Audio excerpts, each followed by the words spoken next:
Welcome to the Mail Tribune's Columnist for a Day. Alexa, What's My Plan B? By Richard Hunter. Published July 18th, 2021. Because our friend Bob uses two hiking poles to help him with his balance, we call him Sticks. While having a coffee with Sticks and a few other friends, a siren could be heard off in the distance. Sticks simply looked up and announced, "Here comes my ride." Everybody laughed. That joke was a keeper. A few days later, while watching a movie with my wife Carrie, we heard a siren far off in the distance. I immediately looked at Carrie and said, "Here comes my ride." She thought it was a cute joke. The siren got louder and louder, then suddenly stopped. I could still hear the roaring sound of the diesel engine racing up my street. With lights still flashing, this first responder pulled up and parked right in front of our house. The lights continued to cast eerie shadows onto my living room ceiling and walls. I turned to Carrie with a puzzled look on my face and asked, "Was this God teaching me some sort of lesson?" We quickly realized that they were headed over to Sam's, my neighbor, directly across the street.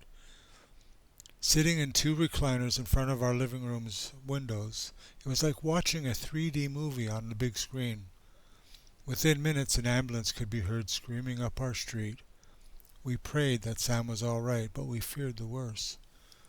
After 10 minutes or so, we watched as Sam, on a stretcher, was placed into the ambulance and whisked away. It wasn't until the next day that we learned about the circumstances surrounding Sam's emergency.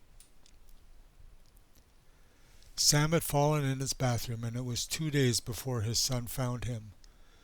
My heart breaks as I think that my friend was so close to me, dying, and I didn't know it. Sam did survive the ordeal, only to find out that his fall was due to a glioblastoma brain tumor. It was suggested that my friend Sam gets his affairs in order. Sam asked me if I would write his obituary for him, and while choking back tears, I agreed. Sam is now living with his son Jason in Virginia, surrounded by family, loving on him as he completes his life's journey. His other son Justin has moved into Sam's house, our new neighbor. Here's what I take away from this experience. My heart tells me that there are too many folks dying alone because they have no plan A or B in place.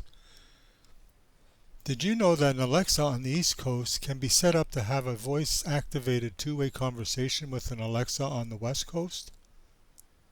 You can rent a monitored "Help me, I've fallen and I can't get up" system for under $20 a month.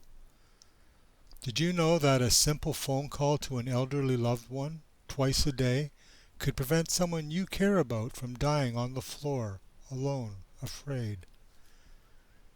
2 years ago, weak from cancer, my brother Kevin fell in his apartment in Nanaimo, Canada, on an early Sunday evening. As his neighbors left for work the next day, somehow someone heard his soft moans and dialed 911. He died alone and afraid not that long after being rushed to the hospital. Kevin had no plan A or B. Come on, folks, it's not that complicated. What's your plan A or B?